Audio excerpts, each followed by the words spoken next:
ጀማሪው ፓይለት በአንድ ወቅት አንድ የአውሮፕላን ጽዳት ሰራተኛ የፓይለቱን ኮክፒት ሲያጸዳ አንድ መጽሐፍ ተመለከተ። ርዕሱ ምን ይላል? አውሮፕላን ለጀማሪዎች እንዴት ማብረር ይቻላል ክፍል 1 ይላል። በጣም በደስታ ተሞላ።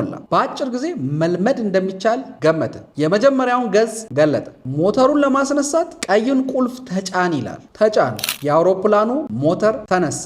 በጣም ደስ ብሎት ቀጣዩን ገጽ ገለጠ። አውሮፕላኑ እንዲንቀሳቀስ ቢጫውን ቁልፍ ተጫን ይላል። ተጫን። አይሮፕላኑ በሚገርም ፍጥነት ተንቀሳቀሰ። በስተመጨረሻ ለመብረር ፈለገና ሶስተኛውን ገጽ ገለጠ። እንዲህ ይላል፣ አይሮፕላኑን ለማብረር አረንጓዴውን ቁልፍ ተጫን ይላል። ከዚያም ተጫን። አውሮፕላኑ በአየር ላይ መብረር ጀመረ። በጣም ተደነቀ፣ ተደሰተ፣ ኩራት ተሰማው። ከ20 ደቂቃ በረራ በኋላ ሰለቸውና ለማረፍ ፈልጎ አራተኛውን ገጽ ገለጠ። እናም ምን ይላል? አይሮፕላኑ እንዴት እንደሚያርፍ ለማወቅ እባክዎን የዚህ መጽሐፍ ክፍል 2 በአቅራቢያ የሚገኘው የመጽሐፍ መደብር ይግዙ ይላል። ስለዚህ አንደኛ፣ ያለ ሙሉ መረጃ ማንኛውንም ነገር በጭራሽ አትሞክር። ሁለተኛ፣ ትንሽ እውቀት አደገኛ ብቻ ሳይሆን አጥፊም ነው። ሶስተኛ፣ ጊዜ እስኪደርስ በተመደብክበት በምታውቀው እና ጥሩ በሆንክበት ነገር ላይ ቆይ።